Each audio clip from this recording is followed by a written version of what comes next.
Howdy, howdy, fellow movie fans, and welcome back for another edition of the Wisco Movie Watchers Podcast, brought to you by BT Creative. As always, we're your hosts, Evan and Dylan Davies. As promised on our last show about The Empire Strikes Back, we're going to go back to our big box office series of 1993. What hit movie are we watching today, Dylan? We got Jurassic Park today. Original Jurassic Park, 1993. So you won't be absolutely exasperated. I won't hate this. So before we get into the movie, we should talk. This year is the 10th anniversary of the reboot of Jurassic World, which I think is a fun movie. Dylan has different opinions on that.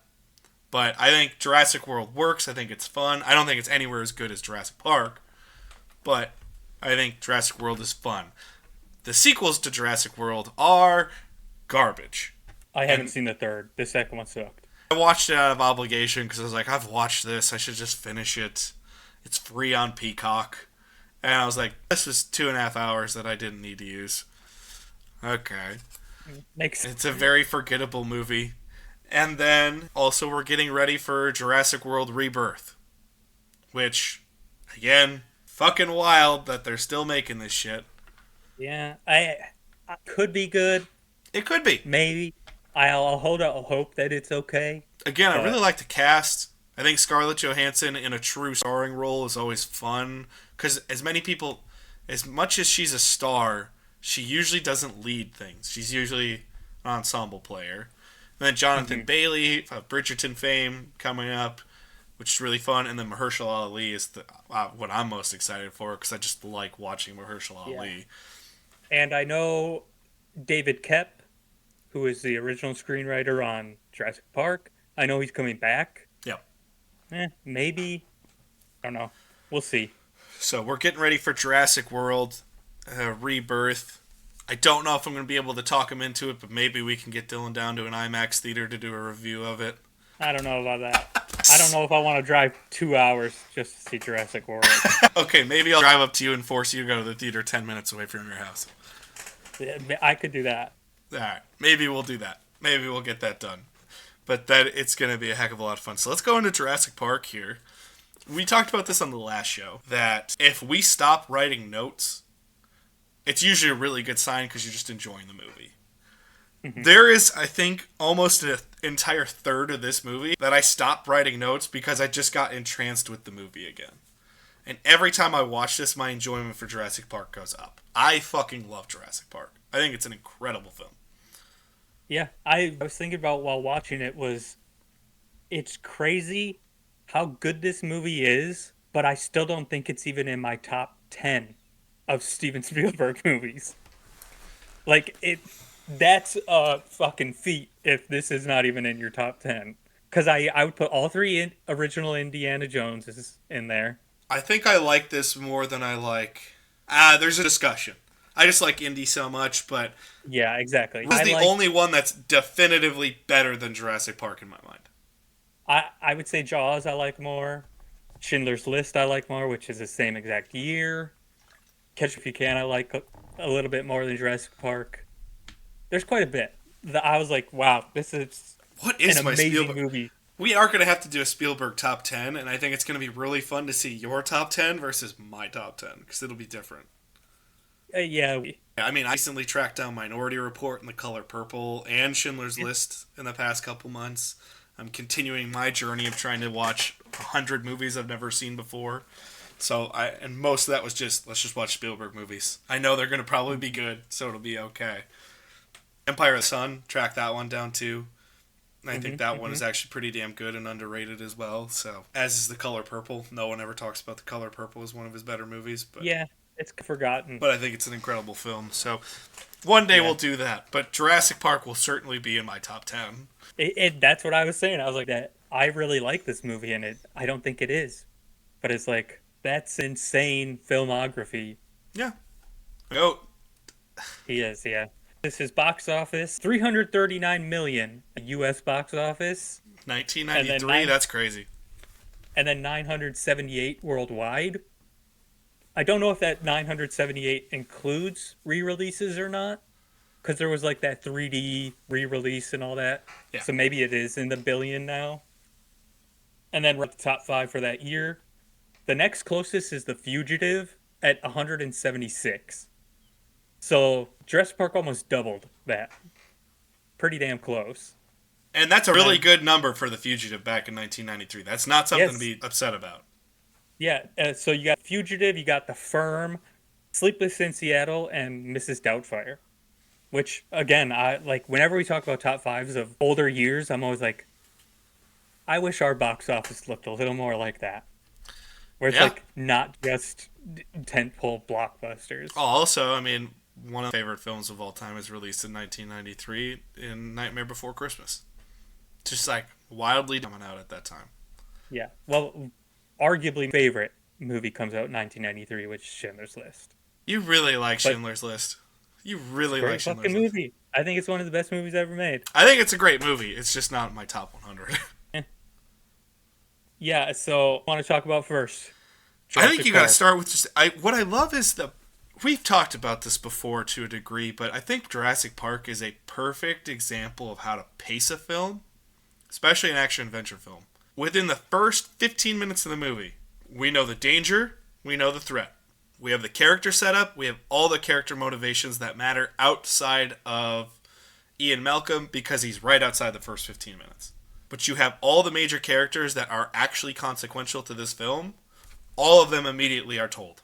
Yeah. It's up better.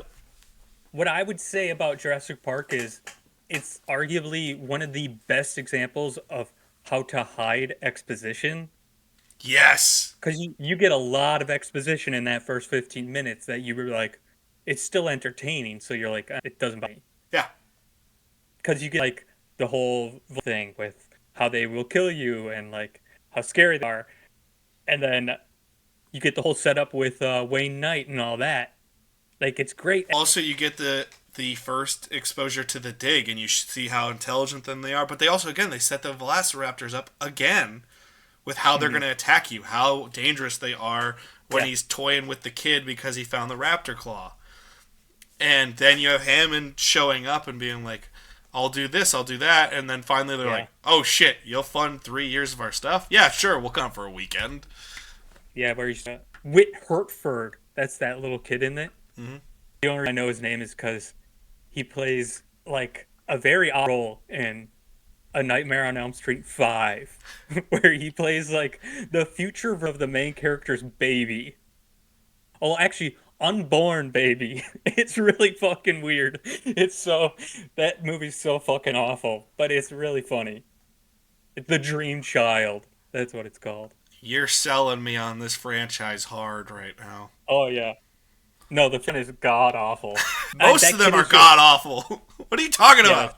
That kid has just, like, burned into memory, though. He has such a distinct look. He does. I'll give him that. But again, this film is paced incredibly. And it's just constant. It's Indiana Jones again. Where it's just again and again and again and again and again and again. And we're... Oh, how do we get to here? Well, you got to get to this chase, and then what do you got to... Well, then this happens, and it's a bunch of crazy shit all the time. Yeah. It's classic. It's great.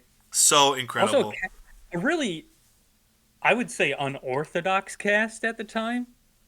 Like, none of the big stars. No. No one. Like, Sam Neill, before this, I don't even... like, In the Madness, I think, is the year after... I think probably the biggest thing he's been in is probably The Hunt for Red October. Maybe. I can't think of anything after that. And then Laura Dern, I don't think she was in anything big. Like, nothing. All she had done previously is, like, little weird inch movies.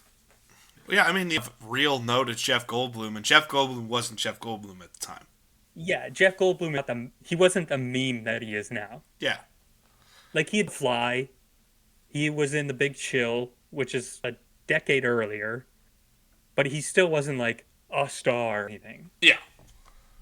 And then you got Richard Attenborough, who is arguably more well known as a director than an actor. Mm-hmm. So it's a weird cast when you consider like how big of a movie it is. Yes. And I think that's a success of Spielberg films in general. especially of the time. Spielberg doesn't. Most of his movies were not just star-studded casts. They might have one person you know, or a couple people. They're like, oh, I know that guy, but you don't have a lot of the. A lot of times they find the stars. Yes. Like Henry Thomas, E.T. Yeah. Christian Bale, and son. Yeah. Whoopi Goldberg. These are all people that became stars because of Spielberg. Yeah. I mean, Indy, it's like Harrison Ford was Han Solo, but that was it. And then he becomes Harrison Ford after Indiana Jones. Yeah. But even like Karen Allen doing Animal House before Return of the before Raiders, you know. Like the only movie anyone ever fucking remembers Kate Capshaw for is in Temple of Doom. Yeah. Yeah, probably they're gonna know her for anything else. It's probably being Spielberg's wife. Exactly. Like it's not known people. And I just think it's a great example. Like even Hook, Dustin Hoffman and Robin Williams. And you're like, wow, those are big stars for that. Yeah, those are like 2 stars. And then everybody else in that film, I guess Maggie Smith has a small part. Yeah. But Maggie Smith arguably is more well known now than she was back then. And she had won an Oscar already, but that was like 15 years earlier, 78. Nah, that one's wrong, because that's a star-studded cast when you put in Julia Roberts as well, because she was already becoming this. Well, that's a year after Pretty Woman. So it's not like she was a star probably while they were filming. Yeah. And then also in Jurassic Park, you get Sam Jackson, early role. Yeah. I love that. B.D. Wong, also another great character actor for stuff. Wayne Knight, again. Wayne Knight in 93. That's season 4 of Seinfeld. Okay. I was when Seinfeld. What season of Seinfeld is that? Fuck. Because 97 is season 9. 97, 98, I want to say. So, and I got to work backwards from there. Because 94, the height of Seinfeld is 4, 5, and 6. That's when, season 4 is when Seinfeld takes over the zeitgeist of pop culture, where you're like, that is the show. Yeah, I can, sure. But he's definitely known for Seinfeld by this point, but it's like, He also has a very bit role in Dirty Dancing. It's like very, very minor. Hell yeah. Justice for Newman apparently showed up first in 1992. Yes. Newman was not sure what. Newman is so iconic in Seinfeld, but he is actually not known in Seinfeld until the later seasons.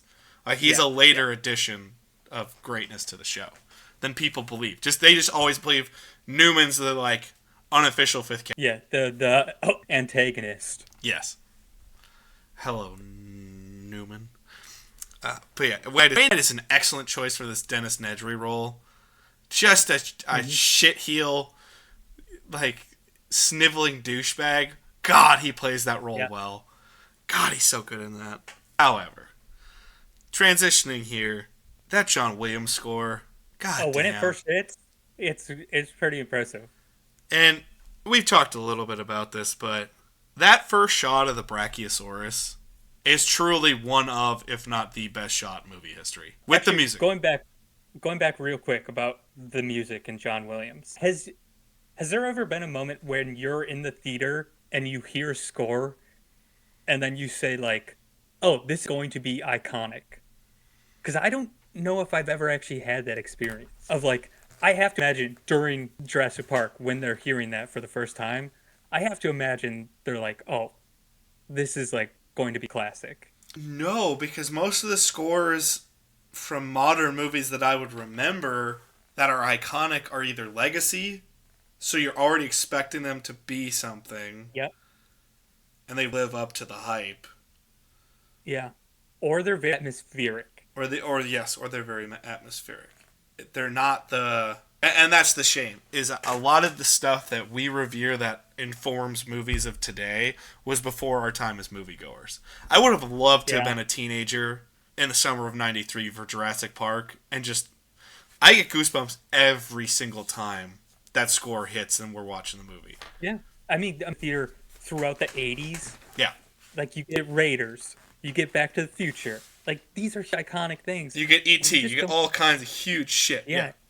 You just don't get that anymore. Even stuff like Batman. Batman has an incredible score to work with a lot of stuff like that. Yeah. And it's again, Jurassic Park is... The film itself is incredible without the music. It just works because it's a human story. But on top of that, you throw in John Williams' music. Come on. Yeah, and then forward to what you were saying about the Brachiosaurus. The only thought I had was, it's so refreshing to see people actually filming outside in a real location. Because I was like, this would not look that great. It's still it doesn't exactly hold up 100%. No, but it still looks damn good. It still looks damn good. And I think it looks so good because they're putting a fake dinosaur in a location that is 100% real. Like nowadays, it'd be filmed on a green screen. The dinosaur would be put in with the entire location. Mm-hmm. Like, oh, it's so nice to see real locations. I think that's a lesson to be learned, man. But they want to make movies for cheap. It's 10 times cheaper to just throw a green screen up. And that's the shame. Where I legitimately get goosebumps and tears every time I watch that scene. I tear up every time because it's just such a beautiful scene of every time I just go, this is movie magic. This is why I care about movies. This is why movies are important. Is shit like this. And then in terms of like shots holding up, I think the iconic line, the "Welcome to Jurassic Park." Yeah. And then they show the doors opening. The establishing shot where like the dinosaurs are coming out of the lake and stuff. Yeah. I think the shot 100% holds up. Yes. Like it's still great. It still looks incredible. Such an incredible scene. It looks so fucking good. It's just... The movie's just good. It's just good. It is like classic adventure suspense. Yeah. That's pretty much what this movie is. Because like you get... I think it is like kind of... There's probably more that I'm not even thinking of. But the three that come to mind immediately of like set pieces...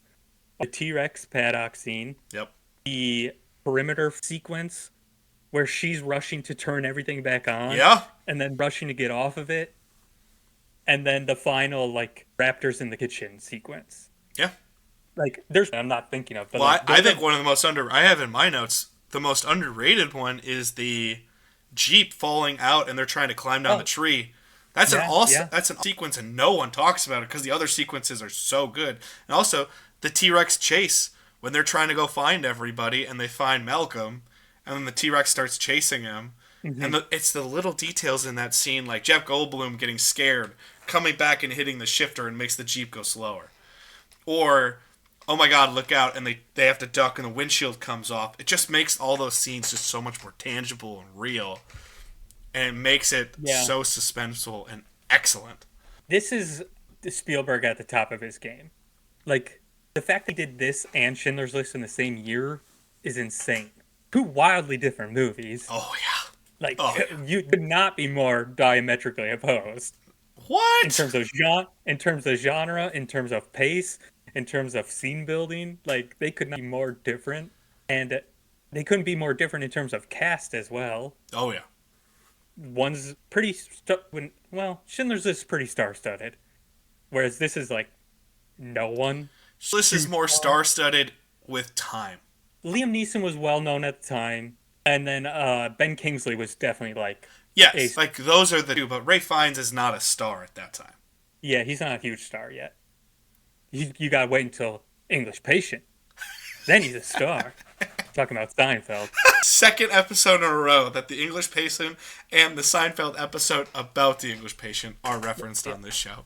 In case anyone doesn't understand our shared culture of the two of us. Just curiously, have you seen The English Patient? No. Oh, okay. I really like that movie, but I don't know if you'll like it. Yeah. It's on the perpetual list of one day I'll get to it.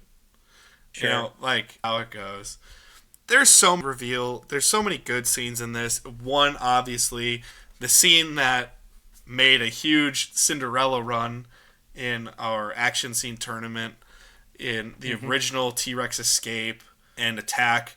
If you want a full breakdown of that scene, go watch our action movie scene tournament. Specifically, look towards the end of the tournament, not to spoil it, but spoilers, it goes on quite a run, so... Mm-hmm. Go towards the later scenes if you really want a breakdown of that. the things I really want to talk about in this episode, much like our episode on Empire, this movie's been discussed 1,000 times. Yeah. The things I think are so important that we can maybe add to the conversation is Spielberg and company, because I want to give David Koepp and Michael Crichton a lot of credit as screenwriters on this. It's not like Spielberg comes up with every single word in the movie. Oh, no. I mean, he's not a screenwriter on this. So. Yeah. But Spielberg and company, they show childhood better than anyone, and they make children tangible to the point where you believe them. You know, it's not... I remember this...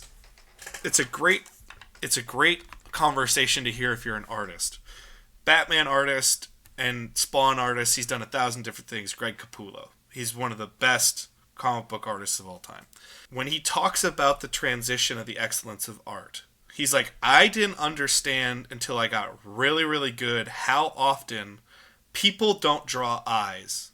They draw the symbol of an eye. So everyone knows it's an eye, but you don't actually draw the eye. You draw the symbol of an eye because you're trying to convey the message. Only the best of the best actually convey an eye. Does that make sense? Kinda, yeah. Work with kids, they use the symbol of a child. Oh, that would be what a kid would do. They do it that kids would definitely say something like that. They use stereotypes, they use the symbol of a child.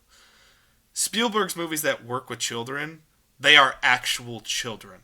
Where they are tangible, you can believe what they're doing. You could go into any school, youth center, daycare, summer camp, and you would see extremely similar qualities and lifelike tendencies in your normal children that you would in the movie. Kids are actually showing childhood behavior. Actual childhood behavior, not stereotypical of what it'd be. Yeah.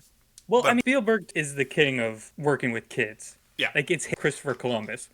He's the only one that is even close to Spielberg. Spielberg, with E.T., with this, with Hook, like, he's just... Empire of the Sun. Yeah, it's amazing how much he can get out of very young actors. Or even Temple of Doom for our boy Ke Huy Quan. Yes, yeah. Goddamn right. Justice for Ke Huy Quan at all times.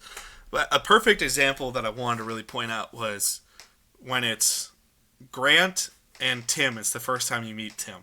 And he's just asking, like, Tim, what career you plan on going in? And he's like, whatever one you are. And it's just such a perfect example of childlike wonder, where he admires this person so much. That's how kids act. Well, whatever one you're in. Like, I'm not trying to say I'm some hero or whatever, but I experience that all the time. And my fellow coworkers do as well when we're working with children. All the time. Where it's those kids that just jive with one of us. If we're going on a field trip and we're driving the vans, it's always, I want to be in your van. Why? Well, because you're the one who's driving. It's just like, I'm with you. I want to do these things. It's such a great example of it. Also, I love that one afterwards of when they get out of the tour Jeeps, which, by the way, I want that fucking Jeep so bad. Yeah. That Jeep looks good. But, like, Lex just to hold his hand, and he's, like, contorting his head, trying to get out, and then eventually just accepts it because she's like, no, I want to hold your hand. That shit happens all the fucking time when you work with children.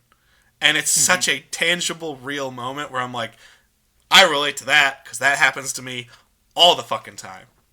I love those moments because it makes this story, this fantastic story about dinosaurs being brought back to life and being vicious man-eating killers. It makes it tangible and real. Where, like, no, these are real people trying to escape. They're not just movie characters. Yeah. Yeah, it's actually a story about characters rather than focusing on the spectacle of it all. Yes. Which is my big problem with Jurassic World, is, like, those characters are nothing in that movie. Like, they're very stereotypical. Like, Spielberg just to connect to a character on a human level rather than viewing them as just archetypes. Yeah. Yeah, I mean, that's why I think he's the best. It's just wild. But I wanted to bring up that. I love the storytelling in all these action set pieces. Again, he's the best of the best when it comes to mapping out those sequences. But Even the ones that no one talks. I think a great set piece is when Dennis Nedry dies. Falls off, gets stuck, pulls out the cable, meets the Dilophosaurus, runs back. Dilophosaurus gets him. Then he gets in the car and he's like, I think I'm going to be safe. Then the big Dilophosaurus gets him again. It's a great set piece. Yeah. And the whole time it's focusing on the Barbacell container that he stole all the embryos in, where it's just, you died because of human greed. Like, that's the actual theming behind it. And so there's real heavy themes behind it, but then there's just this awesome set piece of character work with Wayne Knight and dinosaurs. And it's so well told. It's a very anti-80s message there. A lot of 80s movies, like, capitalism and greed is A-okay. We're in the Reagan years, well, baby. I mean, Back to the Future has that at the end, too. And I don't take that as a capitalist message, but there is a capitalist message there if you want to take it. Yeah. Well, a lot of 80s movies do, because the Reagan years get a little... No! Reagan? No way. Yeah. It's pretty how much that has affected it. I do have one question for you. Sure. What's your thoughts on the iconic Jeff Goldblum meme image? The one where he's shirtless?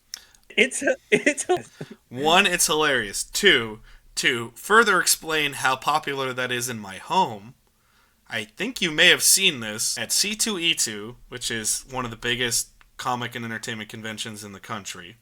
And it's one of the biggest, if not the biggest one, that's still not horrible to go to. Like New York and San Diego, they're just awful to go to, so I'm probably never going to go. Sure. C2E2 isn't that, but there is a woman whose entire company, she designs aprons and oven mitts of pop culture stuff. And we have an oven mitt, and it's just the repeating Jeff Goldblum, Burt Reynolds pose over and over and over again. So every time I pull out, or if I'm pulling a pan out of the oven, almost every time I'm wearing 50 Jeff Goldblums laying in Jurassic Park. Yeah, I did not notice that. No. Well, I'll have to show it to you the next time you're in the house. It's just funny how such an innocuous shot in a movie silently becomes iconic. Well, it's also wild how many people are like, that was a sexual awakening for me, and you're like, God damn, okay. I do not Jeff Goldblum as a sex symbol, because that's what makes it even funnier. But there are a ton of people who do, and that's one of the images they point to. Yeah. I mean, he's a horny character in this. Yeah. He's constantly on Laura Dern. Well, also, just the line just to show that he's still... you always like him because he's funny, and there's something endearing, and obviously, once he actually sacrifices himself to try to help the kids, you're like, yeah, come on. He's a good dude under there. But right beforehand, when he's talking to Grant, and he's like, oh, I'm always on the lookout for a future ex-Mrs. Malcolm, and you're like, God damn, dude. Also, your screen is so dark right now. Is there a storm or some shit right now? Outside, it literally is orange. Nice. Right now. You do have an orange tint. So there's absolutely no light. Wild, because I'm not getting that at all, and we're only an hour and a half away from each other. But, yeah. I know that how weather works.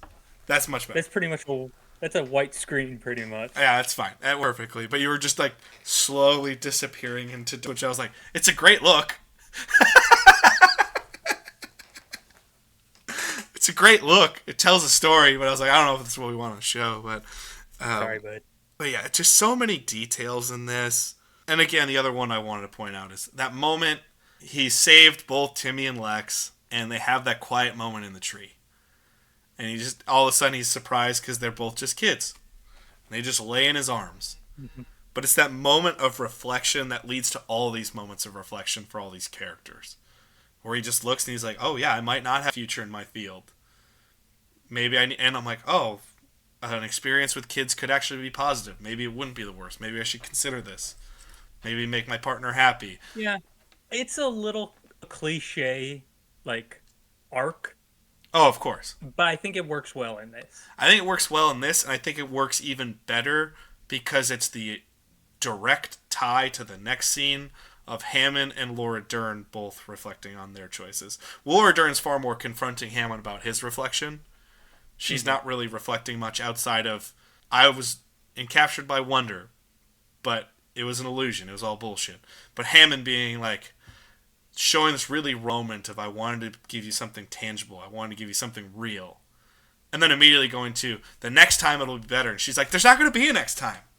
Fucking give up. People are dying. Are you out of your fucking mind? Well, I think the line about like, oh, you were busy wondering if you could, you never stopped to question like if you should something. That's probably like the most eternal of any movie. Like, it's still relevant, AI and everything. It's just like, are we going too far with this while we're so distracted by, hey, is this possible? Yeah. So that's like one of the eternal lines that I always think. No, I mean, of. it's up for life in general, especially in this country right now during the second Trump administration, right? Like, you're so busy asking, can we do it? You don't ask yourself the ramifications of what you're doing. You know, like, through stuff. Not to make it political, but that's truly the environment that we are in right now, where every day, the only question you should ever ask about anything right now is, you're so busy wondering if you could do it, you never asked if you should do it. And that's a perfect example of that. But it's those moments that are just so good in this that I love. Yeah. I only took for like the first 20 minutes or so. What the last note I took was, did you see the lawyer was wearing shorts Yep. in the helicopter? Uh-huh. I was like, never noticed that before because like you would expect him to be like all suited up and then when he was wearing shorts, I laughed. He's just such a, like, I was just on a little trip with some friends.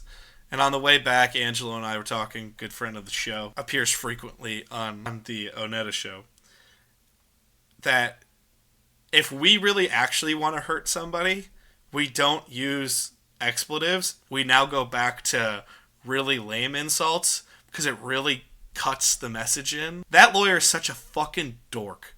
Yeah, that's true. It just made me laugh because like top half he's all suited up and looks all you know 80s pristine. He's wearing like Steve Irwin shorts with it's so penny funny. loafers and a fucking and Yeah. and dress socks. You're like, what are you doing? You're going out in the jungle, you idiot. Like, Well, maybe he's comfortable. That's what also, he's comfortable in. I do want to give credit to both that actor and that part. That part is so subtle to tell this story, but is essential to get the theming across. That makes it more tangible, where he's like, I will shut you down. I'm here to represent my clients. And it's told like, oh, I'm here to represent people's interests. But he's the first one to flip immediately, and it's all greed. And then you're like, good, he should be the first one to fucking die. Yeah, that's true. He'd start very antagonistic, and then just like everyone else, he's like swept up in the whole scope of everything. Where he's like, "Oh, we're gonna make so much money off this." Yeah.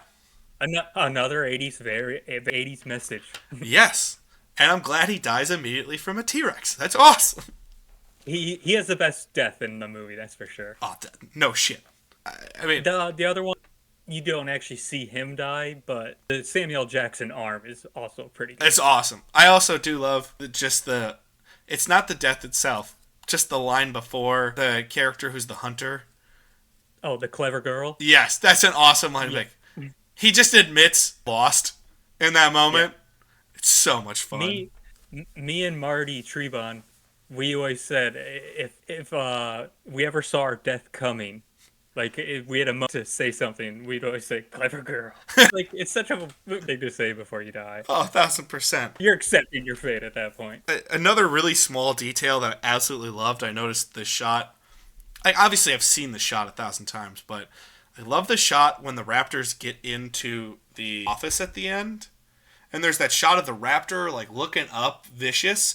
Code, the DNA code video is over it. That's such an awesome little detail shot. Or the little detail of, everyone's seen it, everyone knows it, but I just love that detail of when dinosaurs ruled the earth banner falling and waving through the wind as the T-Rex is roaring its victory. And you're like, it's such an awesome little detail shot. So you're like, that's so cool. During that part where the T-Rex is fighting the raptors, there's one frame in the part where the T-Rex has one of the raptors in his mouth and he's about to chuck it.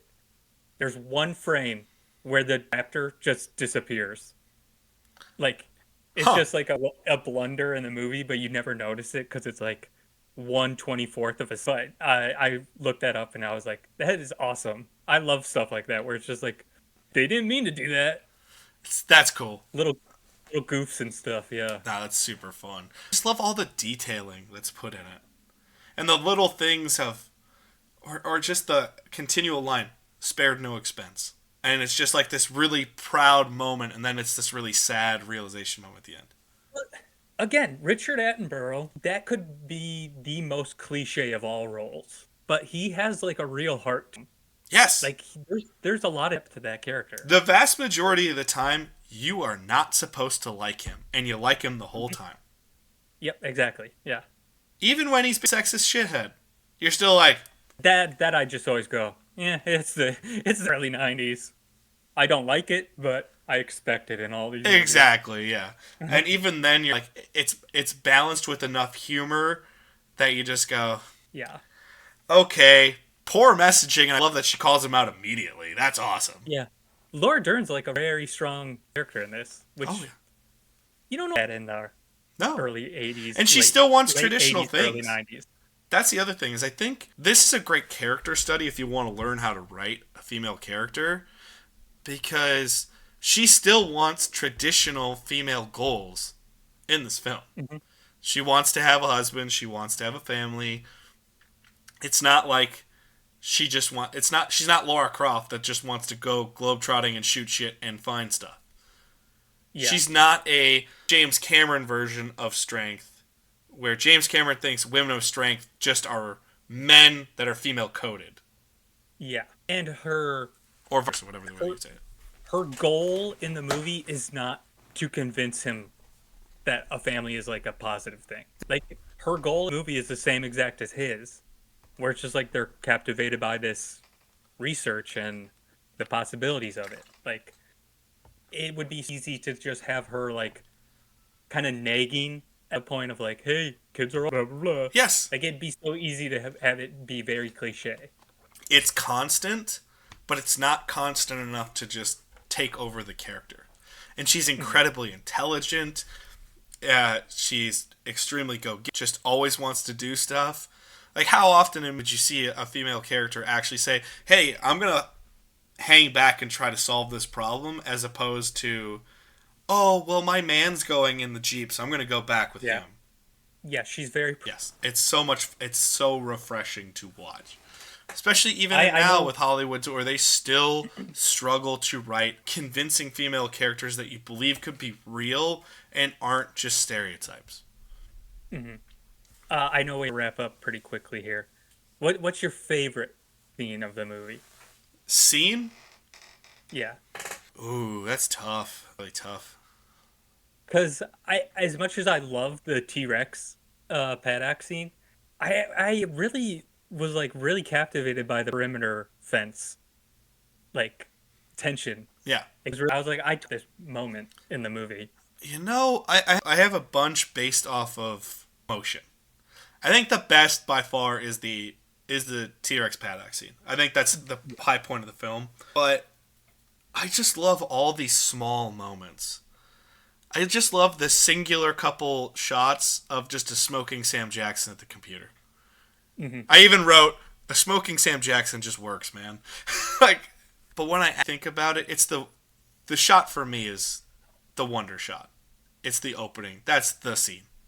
Because it encapsulates what life is supposed to be about this wonder and this grandeur, this achievement of what you've done, all these different things.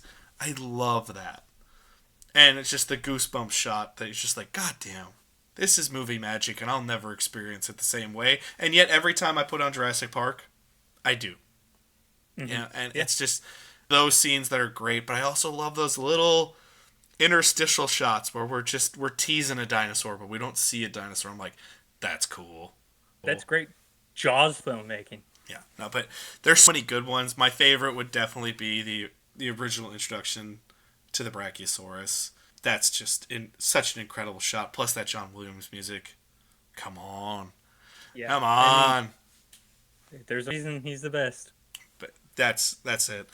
Obviously, we're pretty confident this was worth the money. Yep. Actually, I do have one more question, tangentially related. You're going to be on record here. Okay. Will they recreate in the next 50 years? 50? I think so. I think somehow they're going to do it. It's tough. I think they'll eventually do it. I just don't know if it's in the next 50 years. They're capable of doing it right now. That's the thing. People think they're not. They are capable of creating dinosaurs right now. Like, technology is so, advanced so quickly, I think within 50. And maybe in the next 50 years, humans don't do it, but AI does it. Yeah.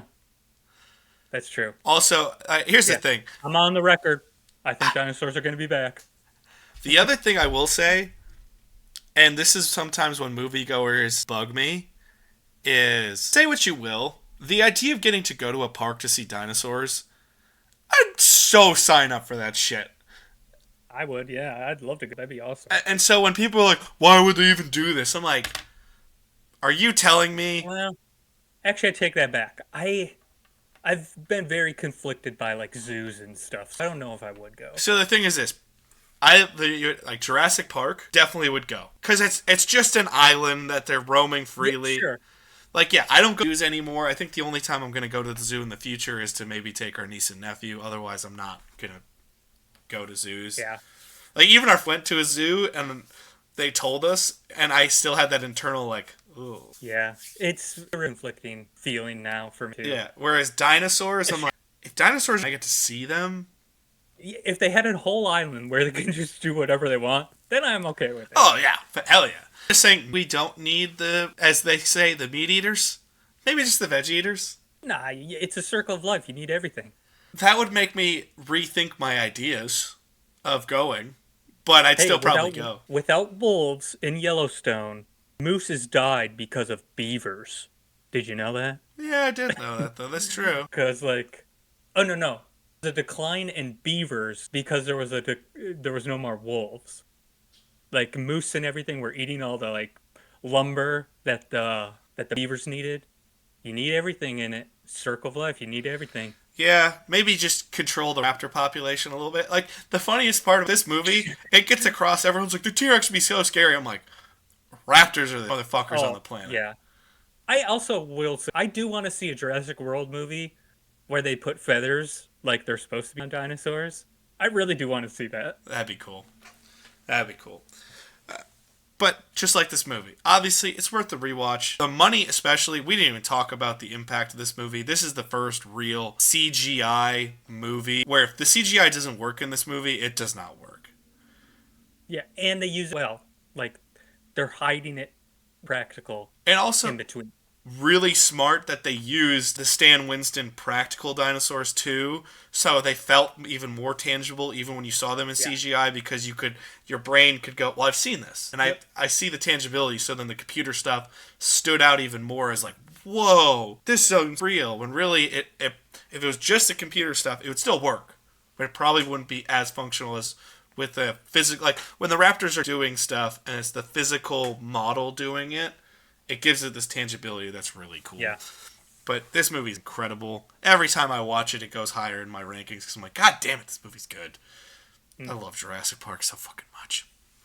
But I'm assuming Dylan shares that sentiment, and especially he's going to share that sentiment when we get to Jurassic World in a couple weeks. And we'll see. I haven't watched it since 2015. But it's going to be a heck of a lot of fun to get to that episode and every other episode we are doing in the near future here. But thank you guys so much for watching and listening wherever you may be. We appreciate you out there. Go watch a good movie. Take care of yourself. Peace, love, and hugs. Bye.